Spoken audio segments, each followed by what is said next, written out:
Absolutely. So, obviously, thank you, Joseph, for making the time and everyone else tuning in. Hope, given the circumstances, you all are doing well and healthy. So, Covered by says we are a modern tech-enabled property and casualty insurance brokerage, which, put simply, turns agents into super agents. So by leveraging cutting edge tech and best in class expertise across the brokerage value chain, we empower top agents and brokers to reach their full potential, aka write more business, strengthen the relationship with their clients, and be a consumer risk advisor. So in brief, that's really about us. All right, great. Well, we're in the clear now. Thank you so much, Bristol. That was the key. Simple solution. Talking about simple solutions to challenging problems, right? In insurance brokerage. That's a great segue. So let's go a little bit. Russell, you have a fantastic story, a personal story and background. We've had the privilege at Tectonic to work with many founders over the years, and I think your story really stands out as unique. I think one of the key, or I think the key criteria we look for in founders that we partner with is perseverance and really relentless drive. And I think that's been the story of your life, frankly, if I can go so far. So maybe share a little bit with the audience about where you're coming from, your personal background, your professional background. It's truly a remarkable story, and it'd be really great to hear it from you. You got to go off mute, I believe. We'll swap. Yep. So Joseph, obviously, thanks for that. And I don't know I can, it's a story about me, I guess, but I don't know how to top that. But look, guys, I was born and raised in Nepal, and I'm from a small village in the south of the country. For those that are familiar with Nepal, I came to the U.S. when I was 19, first time on the plane. People ask me, hey, where did this idea of Covered by Says, the inspiration came from? I tell them, look, it came from a small village in the south of the country, growing up without electricity and running water. And obviously I'm joking about it, but the truth is, I've been incredibly fortunate to have led the life that I've lived. I came to this country at 19, went to college here. I was a janitor through, a couple of my years as a student, which led me to an interesting realization one of those days. In the course of cleaning, classes after events, I went to one hosted by Goldman Sachs, thinking it was a mining company. You put Goldman Sachs there, and I realized that a lot of smart people go into investment banking, and that realization obviously opened interesting doors. And look, I after college I started my career as a mergers and acquisitions analyst at Citi. Did that for a couple of years, subsequent to which I went to Soros Fund Management, where I was a private equity investor, investing predominantly in the among other industries, in the insurance industry, where I really got to study and invest across the insurance value chain. And one of the key reasons I went on to start Covered by Says is because I saw obviously a lot of issues and opportunities and problems that needed to be solved, in the insurance value chain. But after 4 years at Soros, I went to HBS, where after my first year, I had enough of partying, and I dropped out to start what's now Sage. Hope that kind of puts everything in perspective. Fantastic. Yeah. Oh, let's go on. Thanks so much. But yeah, truly a remarkable story, and I've heard some of the greater details. So over a beer sometime, it's really just an adventure, and just remarkable challenges that you've overcome. So talking about kind of perseverance and challenges, and the theme of today's event is the changing landscape due to COVID-19 and other macro factors. I don't know how many speakers we've had today on the insurance industry, but you're someone that's gone deep, both from a startup perspective, from a private equity perspective. What's been happening, and what's going to change? Which changes are temporary? Which changes are permanent? And who do you think winners and losers are?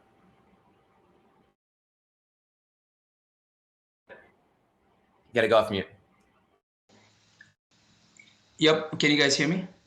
Yes. Yes. So Joseph, before answering that question directly, maybe I'll spend a minute or two really talking about where I see the industry sort of evolving over time, and Ken, obviously happy to answer COVID and the impact of COVID-19 in the industry. Look, uh, insurance industry. I mean, if you really look at the history of it, the one of the biggest shift that has happened in the last decades or so is, the value in the value chain has shifted from carriers, who are essentially the folks taking the risk, to distributors, right? People that are distributing. So as product becomes more and more commoditized, as barrier to entry, as someone who can retain or take risk gets lower and lower, the real fight is being fought at the distribution layer. So I think that was a big undercurrent that was that was happening over the last decade or so. I think that's point number one. Point number two is the distribution model, and what the customers were expecting. There was a significant mismatch. The traditional distribution model in the PNC industry, particularly, are in the Jurassic age. Right? On one hand, you have what we call captive agents. So these are State Farm, Farmers, Nationwide, Allstate agents who are captive to their particular carriers. They are facing secular decline, and we think that trend will continue, and has been exacerbated obviously by what COVID-19 did to the industry. And part of the reason is, as a captive agent, you are structurally unable to provide choice. Right, you are captive to a particular carrier, and now customers are demanding choice, and of course, your ability to compete effectively is jeopardized significantly. The second thing is, as a captive agent, right, your carrier makes money, not from necessarily that marginal new distribution. They make money from underwriting profits. So the book you are building, if that book doesn't fall squarely in terms of the profitability of that carrier, right, you're going to be restricted left, right, and center. By your carrier, and a lot of captive agents are seeing that. I mean, it happened with houses on the other side of the fire line in California, homes I guess closer to the coastal zip codes, or it happens all the time on the small commercial markets as well. So I think as captive agents, first you couldn't offer choice. Now your ability to serve all kinds of clients are significantly hamstrung by the vagaries of how a carrier makes money. And the third thing, and this is an important one, is where we sit today, most of these carriers that have captive agents are unclear about their own destiny. What I mean by that is, they realize the captive agency model cannot be the sole source of distribution. They want to go omni-channel. They want to, for simpler products, distribute directly, or in many cases, they want to go sell through independent agents. So if you are one of the 60,000 captive agents out there, right, you couldn't offer choice. You're now restricted, and by the way, your carrier is competing with you directly, right? And is giving the similar products to others. So you are obviously, your ability to stay and provide the product differentiation in the market is no longer there. So we think, the captive agency model, 60,000 agencies and everyone else that relies on their system, they need a new home. They need a better home. And I think the captive agency model is in secular decline, and that's just going to accelerate. What COVID-19 did was, all of these things were happening, it has shrunk time into 2-3 month period where we are seeing the type of changes we're anticipating, in the next 3 to 4 years happening in a couple of months, right? So, as captive agents, you're going to see your book declining really fast. You're going to see competitive pressure in all direction. And so I think that's only part of the story. The other part of the story are obviously... Yeah, sorry, if you would just to elaborate, how has COVID, catalyzed that acceleration? Is it a higher level in terms of premiums, in terms of the goals? Why is COVID having such an impact? Yeah, I think the first and the foremost point is that it is changing customer behavior in an unprecedented manner. So insurance origination is going online for the most part. I think that's a almost a foregone conclusion. I think that's and everybody needs to take notice of it.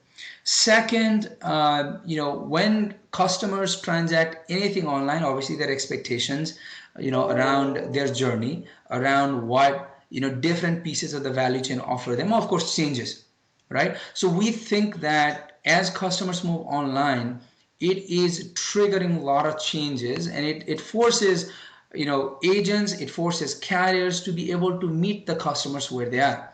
And I think a lot of the captive agents, for all the things we've talked about, as well as independent agents who are ill prepared to be on the forefront of this changing customer behaviors, are going to continue to see loss in market share. That's one of the big points.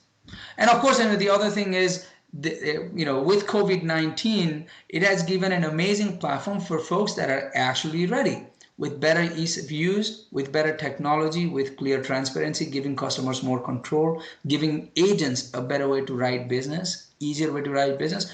Of course, they are going to be on the winning side.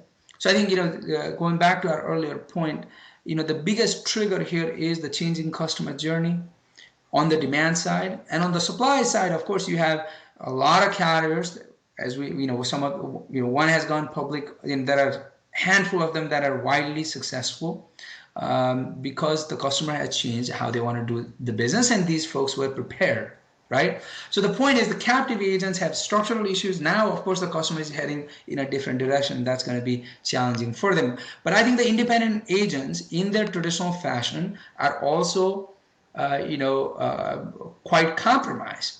If you think about it, the average age of an independent agent is 59, and some of the most prolific folks that have built bigger books of businesses are in late 60s, perhaps even early 70s.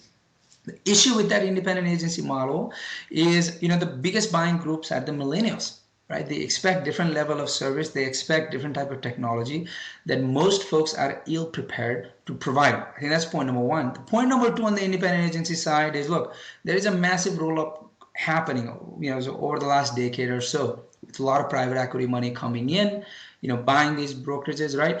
And the beneficiary of all of these changes are not the agents that are out there producing this risk and building clients' relationship. The beneficiary, the largest beneficiaries, happen to be agency owners. And what's wrong with that? Well, the issue is, most agency owner and producers in traditional brokerage models, right, have economic agreements that significantly benefit the agency owner at the expense of the producers, right? And so, you see private equity guys, where multiples have gone from 4 5 times to 8 9 10 12 times EBITDA, right? The windfall was for the agency owner, and most producers are deprived of any meaningful participation. So we think that economic model also needs to change. That's point number two. And I think the third thing is, look, the technology adoption and the experiential piece of being an agent in 2020 is still in the last decade, right? We got to do something better about, making, being an agent. Look, if you're good at it, if you're focusing on your core competency, you add tremendous amount of value. And by the way, you make a lot of money as well. Implies the role of agent are the agent of the future, right? Because you kind of start response with, hey, there's a massive shift to digital origination, right? Which you've seen in happen in retail, right? You're seeing e-commerce jump by 70% plus. Folks that never had an Amazon account and all of a sudden signing up, and it's a surprising amount of people that still don't have accounts. And that's obviously you're starting to in the insurance world. But that leads to like, hey, is there a role? What is that role? Which lines of business are they focusing on? And how do you build technology to support that newly defined role?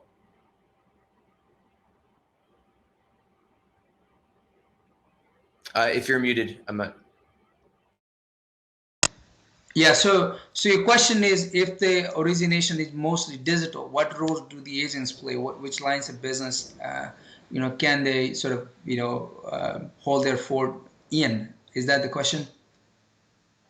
What kind of technology? Okay, got it.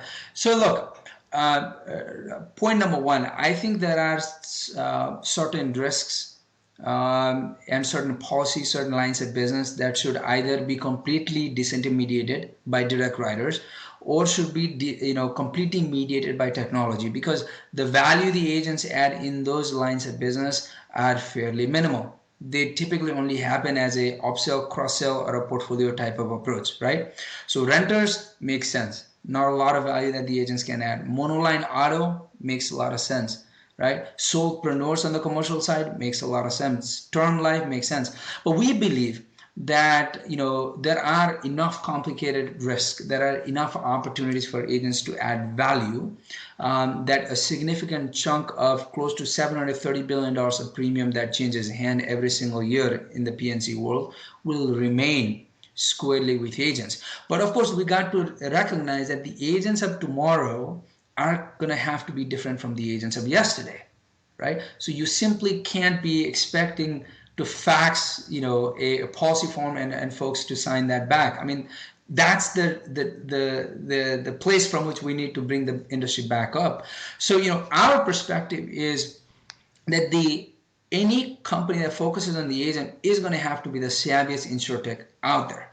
That you are able to provide technology to take the mundane, to take the things people don't like about the agent, and augment, right, the core value add of the agent in in a risk management process, right? So where do you build technology? You build technology to take away all the administrative tasks. You build technology to do things that the agents take days, right, to come back to you with. You automate things like COI, you automate things, most of the endorsements that happen between the agents and the brokers, right? And you build tech to augment the role of an agent as a true risk advisor, right? And this is an important point that no one really talks about, which is being a great agent in the past meant a massive apprenticeship model where you do years and years of hit and trial, right, and you learn your trade. One of our core offerings is, look guys, we can significantly shorten that, right? That the apprenticeship model, that the reliance on heat and trial doesn't have to be the path towards being a successful agent in the future. And so a lot of our technology initiatives really focus on taking away the administrative mundane task, and taking away things that don't really require human judgment away, but giving and augmenting the capabilities that make the agent hero. Yeah, in front of their clients, they give the agent the sophistication and the knowledge base necessary to make the right risk advisory, and that's how our product vision is guided. And I think to that point, those are the agents that are going to win, right? That's the agent of 2025, the agent of 2030. Yeah, and in a way to bring back an agent. Our parents, rich kid in the Allstate agent, who's driving around in the Cadillac and in early college years for the past generation. So bringing that back and really enabling the agents makes a ton of sense. Which shifting to, I guess that's kind of on a micro level, on kind of an agent level, talking about the industry more broadly. You look at the top 25 brokerages, they're all PE roll-ups, massive firms, flush with capital. The startup kind of like National Geographic imagery that I always think of is the turtles hatching on the beach. You get the little ones that are getting eaten by everyone, and they got to reach the ocean. How does a insurtech brokerage startup survive and thrive in that environment? Obviously, changing and the power force for younger fresher products. I love how Sages grow. Yeah, so I think great question. Yes, the vast, a majority of the top 25 PNC brokers are indeed private equity roll-ups.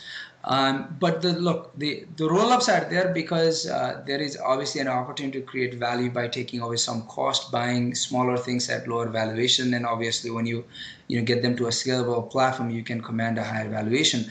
But while it creates value, it doesn't go to the heart of the problem. And that's what gives us confidence that we are a better platform to both of these traditional agency models that are out there, whether it's captive or an independent agency model rolled up by private equity, or existing in their small size, for the most part with a lot of inefficiency that these private equity roll-ups are solving. And those problems are, I sort of talked about this briefly earlier. One, if you think about a roll-up, right, we think that one of the biggest problems in the industry is that the value split between agency owner and the producer is unfair, right? That being an agency owner today is not that difficult. We are dramatically lowering the barrier. Right? Market access, tech, operational, financial related barriers, right, are now de minimis, right? In that scenario, why would you want to assign 60-70% of the lifetime value you create to an agency owner, right, or a private equity roll-up platform, right? You should join someone like us, and that is one of our core, propositions. Second, if you think about it, a private roll-up buys an agency for 4, 5, 6 year time frame, right? And their financial incentive to really invest in technology, right, and to really go and innovate in a manner that the producers, right, are empowered, get the most of it simply isn't there, right? And not only that, when you don't invest in the technology, the customer experience also suffers, right? And so from our perspective, look, we're doing the right thing for the producer. We're giving those that need more power in the value chain, precisely that, right? And with the producer and with the customer, of course, we're doing amazing stuff that give the customers incredible amount of power. It gives them greater transparency, greater control, right? And I think the combination of those two things will give us the opportunity to continue to thrive in this industry. And the truth is, look, there are 16,000 smaller brokerages, right? And the market is still large, and we actually view this as a greenfield opportunity for us. And while there are large private equity players, we don't necessarily need to go and butt heads with them today. The market itself is large enough that we can continue to grow with it. But our value proposition is incredibly unique to any of these traditional players. And so I expect a lot of producers to join us, despite, having private equity roll-ups who might have size, but not necessarily the same type of offering that we offer. Talking about sorry, Rusty.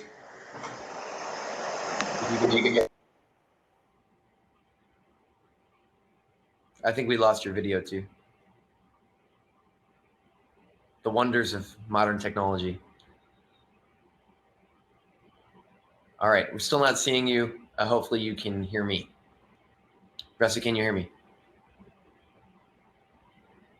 Good thing I prepared a song and dance. Okay. Okay, great. Your video cut out, at least on my side. But if you can hear us, let's continue. Talking, in another macro and really critical point for the industry, you're seeing a lot of captive carriers with captive agents go independent, and actually, sometimes, in fact, start to compete directly with their own captive agents. What does that mean for those that are currently working in those are in that current situation? Where does that go? What does that mean for the agents on an individual basis? Yeah, so Joseph, good question. Look, we think this is a trend that's going to continue, right? Where the carriers have to figure out, and they have to move with the customer. And unfortunately, captive agents are in a pretty dire predicament. We saw Nationwide go independent. They're pushing all of their agents to go independent. We're seeing similar moves from Allstate. We expect this to just continue. I think one of the things that I see happening with captive agents, and which is how we are positioned as well, is to really enable these captive agents to smoothly become an independent agent and be successful as an independent agent, is look, you need to think about it. If you build a big book of business, the value of that book of business could decline significantly. Second is your ability to rely and stay competitive is going to be challenged. Right now, you don't have, as I explained earlier, clear product differentiation. Your carrier also no choice but to compete with you, right? So as independent agents, I think, look, State Farm has, perhaps one of the more robust one in terms of doubling down on their agents. Everyone else, it's going to be a fairly challenging road from here. And so I expect that, savvier agents and those that are closer to retirement, that they should either do perpetuation planning or look for opportunities to go independent. And when you do that, you need to make the right decision. Go with the platform that really establishes you and makes you, future proof. Because the industry is evolving significantly faster. And so look, I expect the captive agents going, the carriers with captive agents, continuing to do sort of omni-channel distribution as a trend that's just going to continue. So, the captive agents need to prepare themselves for that kind of future. Yeah, that makes. So, Joseph, I think we've got 2 more minutes. Maybe we can I want to open up questions from the audience. Here's some closing.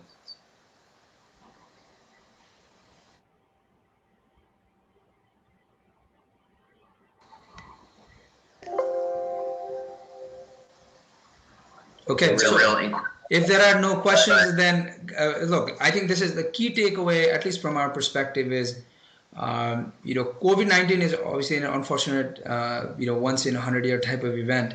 What it has done, it has accelerated a lot of the trends we had seen happening in the industry. It is giving customer a lot of power, and it is forcing an industry, as persistent as insurance is, to really adapt and change quickly, right? On carrier side as well as on the agent side.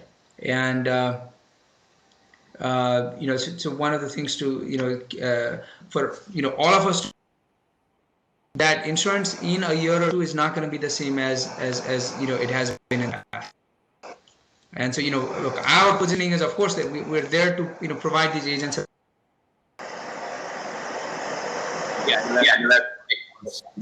Getting the background noise. 5 additional minutes. So if there are audience, we'd need to address them. Otherwise, you could talk. The big trend, the move to automation, and that fundamentally changes the role of the agent. So you have kind of that macro move from captive to independent on one side, and the new role of the agent being defined.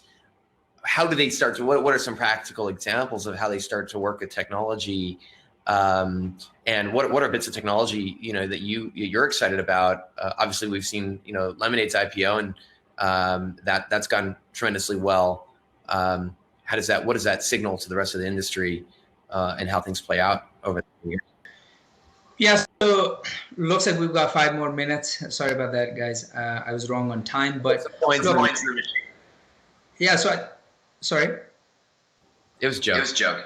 Oh, look, I think Lemonade's successful IPO, and obviously there are other similar success stories. I think it's a good news in many ways for the industry. I think folks that are doing the right thing, that understand the customer and customers' frustration with the industry, and are able to capitalize on it by simplifying and building trust with the industry. It's a lesson for everybody to learn.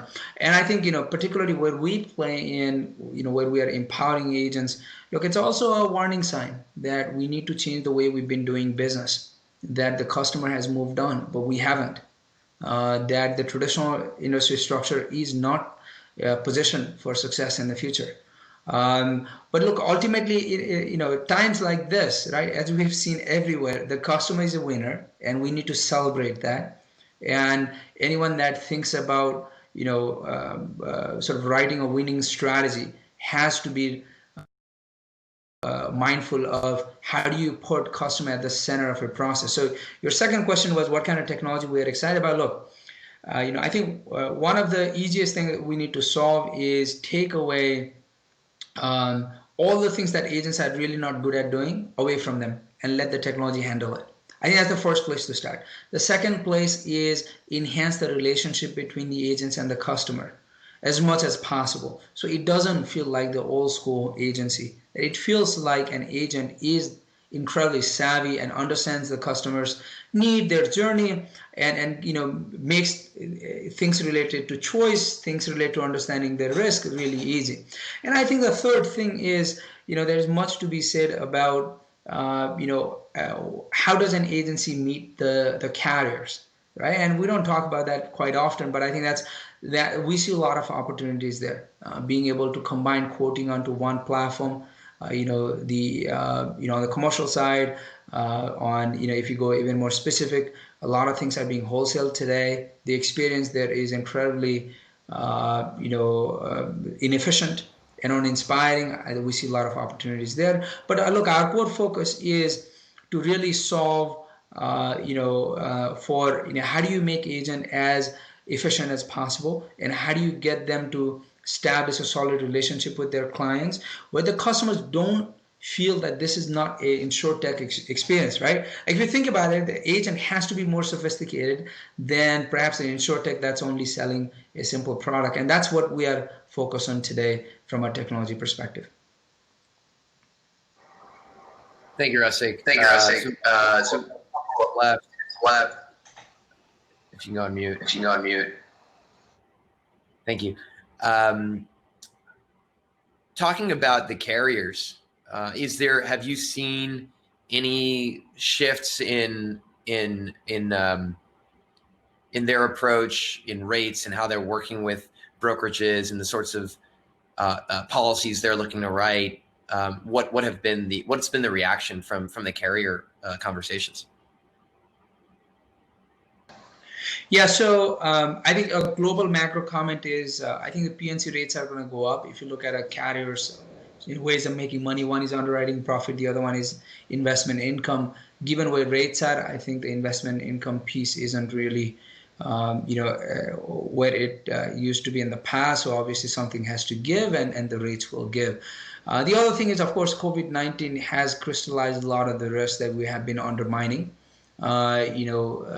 Business interruption insurance being one of those ones. It has also changed how we work, how we live, and that also introduces newer risks. And I think, obviously carriers are looking into we're properly addressing those and innovating around products, and I think there's an opportunity to do so as well. With regards to how carriers are changing, after COVID-19, look, we're like I said in the past, the future of insurance distribution is omni-channel, right? And so there are carriers that are offering discounts and based on channels of production. There's some that have actually public press releases where they're using the channel of production as one of the rating factors. So we expect some sort of overtures for aggressive overtures from the carrier side to try to go and sell direct. But look, I mean, there's just a lot of changes happening in the industry right now. But I think at the end of the day, if ease of use, right? If you give customer more control, if there is transparency in the process, then anyone that is working on those themes will win, whether it's the carriers or the brokers. Great. Well, I know. Russell, thank you so much. Overall, it's being the independent can leverage technology to produce more business and greater cut of that business than they ever have. And even though you're seeing all the the online origination, that doesn't that doesn't replace the need for human expertise. And that's something that I think resonates, especially in a time when everyone talks about AI and artificial intelligence. The role of the agent, I think, is the firm opinion here. It adapts and frankly becomes stronger in many ways.